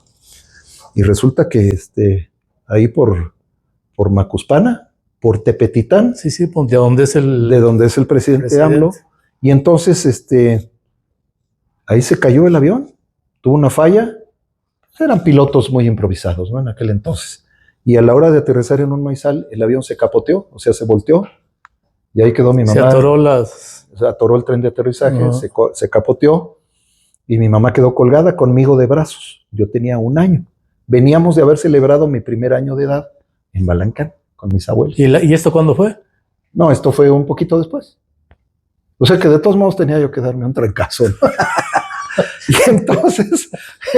Y entonces, ¿qué pasó? Que pues en aquellos terrenos inhóspitos y en el susto del piloto se desvió mucho de la trayectoria, buscando dónde bajar el avión. Porque andaba con la falla. Porque andaba con la falla. Y bueno, ahí fue toda una anécdota porque mi mamá narraba que ella quedó colgada del cinturón de seguridad y lo decía ya muy chistoso, y dice, quedé con las patas para arriba, que decía que lo bueno es que traía calzón, porque si no, no hubiera sido. Y ya soltó el piloto, cayó, y cuando cayó mi mamá, cayó de rodillas y se golpeó la cara en alguna parte del avión. Y entonces se le hizo un moretón en el ojo. Se acercaron rápidamente unos campesinos, que mi madre vivió agradecida toda su vida, muy pobres, gente muy pobre, y pasamos la noche en la casa de esa gente que no tenían ni leche para darle a sus hijos, y ahí nos dieron agüita de arroz y cosas por el estilo. Pozol no te Y dieron. al día siguiente, no sé si había o no pozol, pero al día siguiente ya nos llevaron en lancha de ahí de esa ranchería a Tepetitán, y de Tepetitán a Macuspana en un carrito, y ya de Macuspana Que está retiradito, toda buena estaba. No, y sigue ¿Qué estando. serían, hora y media? Más o menos. Y luego ya de Macuspana a Villahermosa ya llegar. Obviamente en Tepetitán mandaron por el telégrafo el aviso a Balancán. Bueno, primero que el avión no había llegado, que el avión se había caído. Entonces, pues el drama en Balancán fue tremendo, ¿no? Mi abuela se desmayó y todo el mundo pensaba que ya mi mamá y el Chelito Chelito le dicen Así allá te a los a los güeritos, güeros, ¿no? ¿sí? ¿Así te decían a ti? Sí, Chelito. O mexicanito también. Y pues que ya se habían muerto, se habían matado en el avión. Pero no, ya después se enteraron por vía del telégrafo de que no había pasado nada. Y tardó mi papá en saber. Él estaba aquí en México y esperando que llegara su esposa en el Mexicana de Aviación, y no llegó. Entonces, pues estaba enojado. El teléfono era rudimentario todavía en Tabasco. Sí. Tardó muchos años en haber teléfono en Tabasco. Estaba así como que era otro mundo, ¿no? De hecho, ibas a la caseta y quiero hablar a tal número. Exactamente. Y te contestaba la operadora. Ujú. ¿A dónde desea hablar? ¿Con quién? ¿Con quién? ¿De persona a persona? Eso es le llaman por cobrar y todo, era toda una letanía, ¿no? Que te echaban acepta la llamada por cobrar. El caso es que mi mamá tardó 2 días en llegar más a México, y ya cuando llegó un telegrama de Villahermosa a él, pues ya dijeron, salgo en tal avión.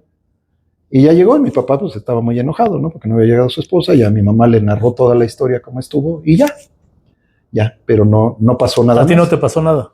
Nada. Te protegió tu mami. Mi madre me abrazó y me protegió, sí, el instinto de madre, ¿no? Pero ella sí se llevó su moretón. Ella sí se llevó y no su fue con el moretón. golpe, sino con la caída. Con la caída, ¿no? Donde la desamarró donde le suelta el cinturón de seguridad y sin ninguna precaución. Dice, yo di la maroma y caí de rodillas. La cuentan. Sí, porque pues pudo haber sido otra la historia. Sí, no, sí, es que más bien el piloto, aunque muy falto de... Fue falta de experiencia. pero... Ya después mi papá, cuando viajó para allá, preguntó, habló con él, le hizo su reclamación amable. No, y madre. le dijo, oye, pues hiciste una tontería, el procedimiento es así, asado, pero pues eran pilotos muy improvisados antes. Sobre todo esos que volaban a la sierra, a las rancherías y todo, y a Balancán, que era un rancho pero grandote, pues no eran pilotos experimentados, ¿no? Ahora cuando menos, pues van a la escuela y aprenden otras cosas. Sigue habiendo pilotos de la sierra, sigue habiendo... En todo México. En todo México hay un modo de transportarse así. Pero bueno, esa la libramos, ese fue el accidente. Después yo tuve un accidente duro, yo ya era ingeniero, y yo tenía una novia en Monclova. Y ahí te voy para Monclova, estaba enamorado de ella, y me fui en carro para verla y todo. Desde aquí. Y un trailero. Coahuila. Sí, Coahuila. Y un trailero me salió a medio camino y quedé abajo del trailer.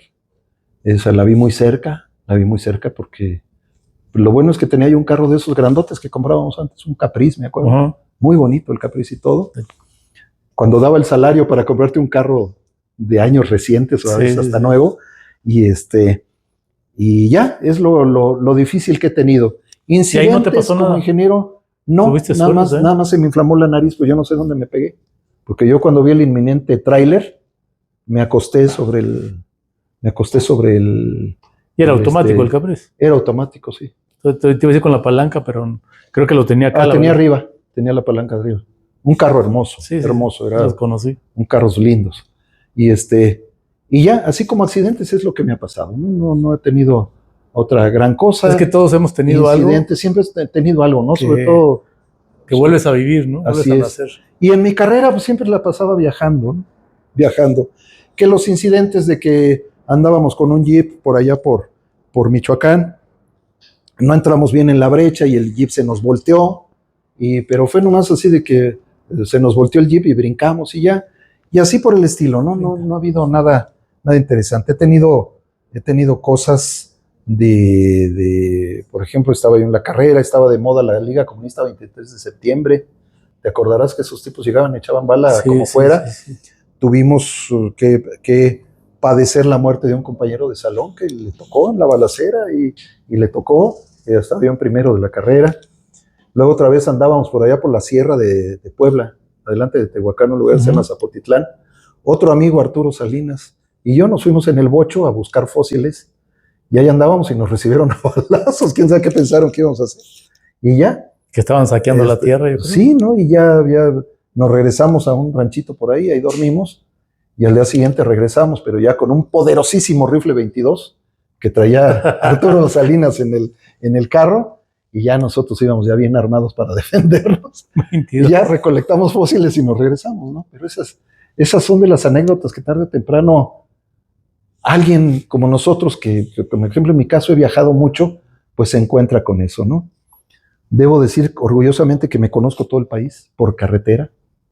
Lo viajé mucho, lo viajé con mi esposa también.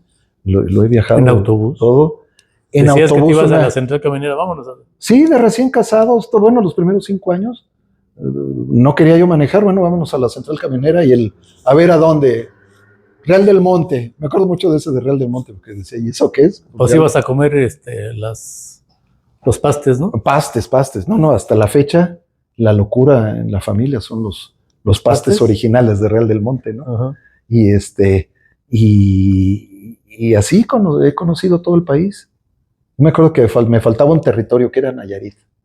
Y el día que salió un proyecto en Nayarit, le dije a mi mujer, ahora sí puedo decir que me conozco todo el país. Colima. He tenido oportunidad, no, Colima, pues, me encanta Colima, tanto la capital, los volcanes, Manzanillo, pues que no se diga, ¿no? O sea, prácticamente todo el país lo he conocido y algunas partes de América Latina también, viajando, disfrutando, conociendo, cultivándome con las costumbres de la gente. Soy muy de platicar con la gente local. No se te da. No se me da. No, nada. No. Hablar con la gente local. Oye, José Luis, ¿te consideras un hombre de éxito? Depende de lo que se quiera calificar como en tu vida, éxito. O sea, si consideras que lo que ya hiciste. Mi vida con las altas y bajas, es porque yo creo que la vida es así cíclica, ¿no? Sí. Pero sí, he tenido éxito en mi vida. Soy un hombre feliz conmigo mismo, feliz con mi familia, feliz con mi carrera, feliz con lo que hago. No, soy optimista, sin ser del club de los optimistas, aquel comercial que había. Soy optimista, me gusta ver la vida bien, con alegría. Si me enojo ahorita, en 5 minutos ya estoy diciendo tonterías, ¿no? Riéndome y tal, lo que a veces para la gente no es muy agradable, ¿no? Se acaban de enojar ay, ¿cómo te pones contento o feliz tan rápido? Pues sí, así soy, porque así me gusta ver la vida, ¿no? No puedo estar lamentándome todo el tiempo, ¿no? Lloro a los míos, los lloro mucho, a mi padre, a mi abuelo, con el que conviví mucho, a mis abuelas, a mis amigos que se fueron con el COVID. Muchos me dolieron mucho. Cuando me dio COVID, yo dije, chin, ya me voy a ir al Valle de las Calacas con ellos. No, estuve en otras condiciones y me fue bien. O sea, la libré. Quedan 2 o 3 cosillas siempre, ¿no? Lo que le llaman las consecuencias al final, pero que con el tiempo se fueron amortiguando. Pero sí, yo vivo la vida de manera optimista. No me gusta la tristeza, no me gusta el enojo, la pelea, el encono. Por eso duré en la administración del gobierno muy poco tiempo. 5 años y medio, dije, se acabó. Porque hay mucho encono, mucha pelea. Y como yo no era de la bandita que hay que generar dinero para repartirlo, no. ¿Se hace eso aquí? Bueno, me han platicado. Ah, ok. Sí. Y Yo me acuerdo que le decía a la gente, oye, yo tengo salario de director y luego tuve salario de director general. Era un sueldotote, ahora porque se los bajaron, pero era un sueldotote. Y me pagan todo.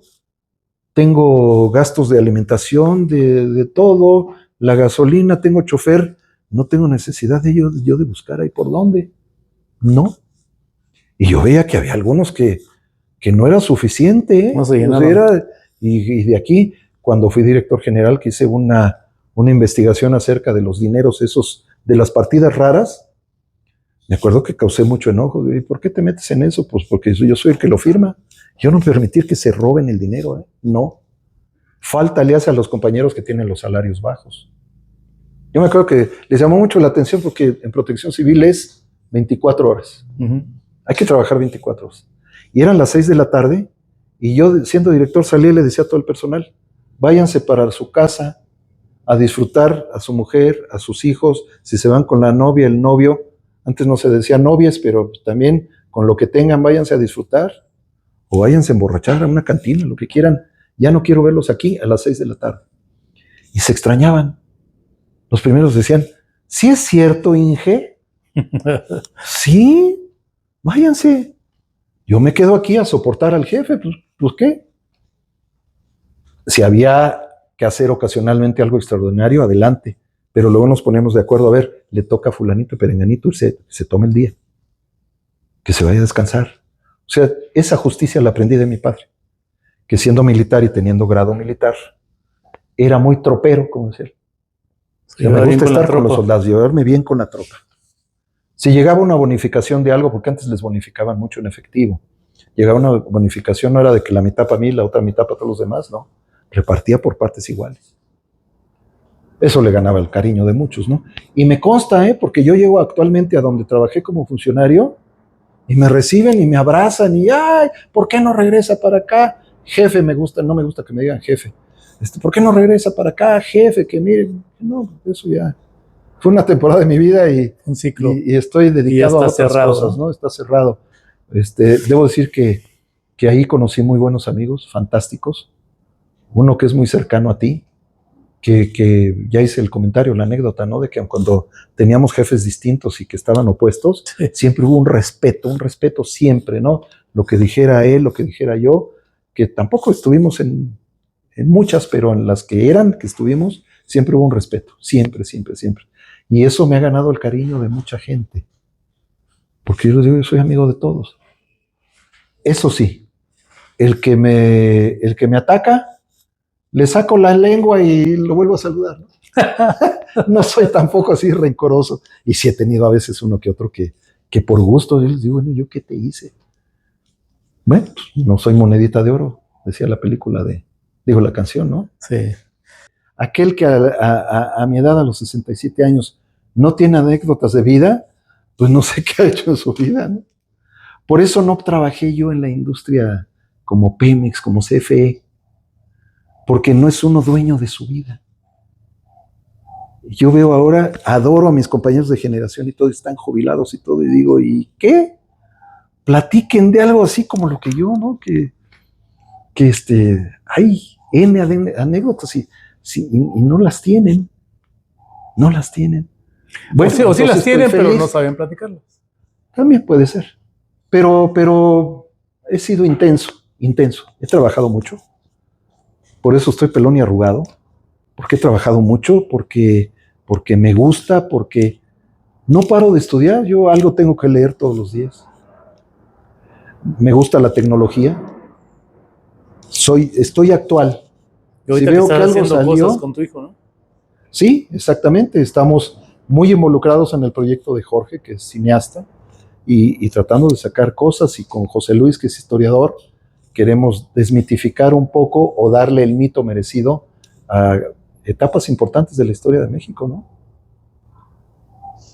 Hablar de héroes desconocidos, no el de la película, de la novela de Miguel Alemán, no, de héroes que los mencionan, pero luego la gente le pregunta, no, oye, ¿y qué hizo Leona Vicario? Lo más cercano a sus realidades. Sí, ¿y qué hizo Leona Vicario? Pues se peinaba como doña Josefa. Pues no, doña Leona Vicario Una de las primeras feministas que hubo en este país, era tremenda. ¿Quién fue la primera médico de este país? O sea, vamos a hablar de esas gentes que son actuales en el pensamiento. De Sor Juana, ¿no? Ujú. Sor Juana tenía una mentalidad asombrosa. Es difícil leerla, es difícil entender lo que ponía ella entre líneas, porque tenía una mente asombrosa. Pero solo metida en el convento podía haber hecho eso, porque no podía para su época ser una mujer totalmente libre para poderse expresar, ya que la protegieron, ¿no? También. Pero hay que hablar de eso también, porque aunque diga, no sé, dicen que esa frase se la asignan a mucha gente, ¿no? El que no conoce su historia está condenado a repetirla, y eso es cierto, ¿eh? Hay que ver lo que hicieron los de antes para no regarla a nosotros. Sí. Entonces, es otra de mis pasiones, la historia. La historia. Pues mucho éxito en ese proyecto. Muchas gracias. Mucho éxito en ese proyecto. Les estaremos compartiendo las primicias de esto. Te agradezco. Y ojalá que le pueda gustar a la gente. No te puedes ir sin un recuerdo de nosotros. Oh, no era necesario, pero ¿por qué te estás molestando? Esa es nueva para mí. Oh, muchísimas gracias, hombre. Ese es tu cafecito. Sí, claro, somos muy... Creo que hay un José Luis en tu familia. Café. Sí, te la platico rápido, porque además es chistosa. Resulta que cuando van a ser mi primer hijo, Jorge, le hacen ultrasonidos a mi esposa. En Cuba, ella estando de visita, le hacen ultrasonidos como 3 y le dicen, va a ser niña. Incluso los médicos, muy a lo cubano, uno en el ultrasonido le dice, no, si va a ser niña, mira, aquí se ve la rayita. Decía mi mujer, yo veía muchas manchas, pero bueno, pues ahí está la rayita. Y aquí en México le hacen otro ultrasonido, igual le dicen, no, ya, el sexo definido es niña, ¿ok? ¿Cómo se va a llamar? Pues Grisel, felices todos, que se llame como mi esposa, Grisel. Y entonces, a la hora de nacer, resulta que no era niño, que era niño, y traía su credencial de niño. Y entonces en el hospital estábamos ella y yo viéndonos, ¿y cómo le vamos a poner de nombre? Pues sí, pues no habíamos pensado. Porque lo difícil era que su abuelo se llamaba José Luis. Su papá se llama José Luis. Su hermano, ¿cómo crees que se llama? José Luis. El hijo de su hermano, ¿cómo crees que se llama? José Luis. Mi papá, José Luis. Mi hijo el grande, José Luis. Y yo, José Luis. Entonces, después de mucho pensarlo, yo le hablé a mi hijo el grande que tenía 9 años. Le dije, pues mira, resulta que no tienes hermanito, es hermanito. Lo que pasa es que no sé cómo le vamos a poner ahora. Él tenía 9 años. Y dice, pues José Luis. No, pues se puede llamar igual. Entonces lo pensamos mucho y dijimos que se llame Jorge Luis. ¿J.E.? J.L. Los Luises son... J.E. de final del nombre, pero el Inter es diferente. Sí, claro, así es. Entonces, esa es la historia de los José Luises. Entonces, lo bueno es que no va a tener carta de identidad más que para mí. Muchas gracias. Y aquí estaré guardando el cafecito cubano, que además es una excelente costumbre. Muchísimas gracias. Mira qué bonito está. Y me va a traer los buenos recuerdos del asador. Fantástico, ¿eh? Idea de la diseñadora gráfica que tengo yo también aquí. Muy bien, fantástico. No, está. Y de cuadrícula chica, que mide 1 centímetro. Perfecta para los ingenieros. Sí. Pues muchas gracias, José Luis. Digo 5 milímetros, perdón. Por compartir tu vida, tus anécdotas, por tu confianza de venir, porque sin conocerme realmente abrir el corazón no es fácil, ¿no? Y eso se agradece siempre. Y yo dispuesto a platicar si de algo sirve, si de algo puede entretener a la gente. También hay anécdotas chuscas, muchas ahí divertidas. Pero bueno, dejemos algo para otra probable ocasión. Para otra, dentro de unos 10 años, va a decir. Dentro de un rato. Okay. Pues muchas gracias. Gracias por aceptar. Gracias, amigos. Denle like. Por favor, no se vayan. Recuérdense que la receta está al final del programa. La pueden descargar de la cajita de descripción. Y si les gustó, si les encantó, pónganle corazoncito. Gracias al staff. Gracias a Alejandra. Gracias Rubén por el apoyo en el programa y esperemos que esto se vaya todavía más para arriba porque ahí vamos creciendo y eso me gusta, pero también me compromete y hay que seguir adelante con el proyecto. Muchas gracias a todos. Seguimos adelante con la receta. No se vayan.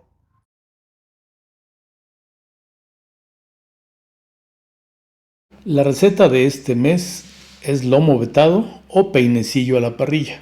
como le llaman en las zonas de occidente del país, aquí en México.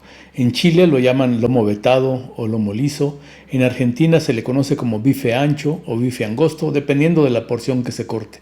En realidad el término bife lo utilizan para los cortes gruesos. En Brasil es una pieza a la que le nombran ponta de contrafilé. En España se le conoce como lomo alto, en Estados Unidos le llaman New York. El lomo vetado es un corte de carne que proviene de las primeras 8 costillas superiores de la res. Lo nombran así por la veta de grasa que separa la tapa y el ojo de esta pieza. Además es una parte de la res que cuenta con un abundante marmoleado que lo convierte en uno de nuestros cortes favoritos para preparar a las brasas o a la plancha, pero siempre con el cuidado de no pasarnos en la cocción y echemos a perder nuestra comida.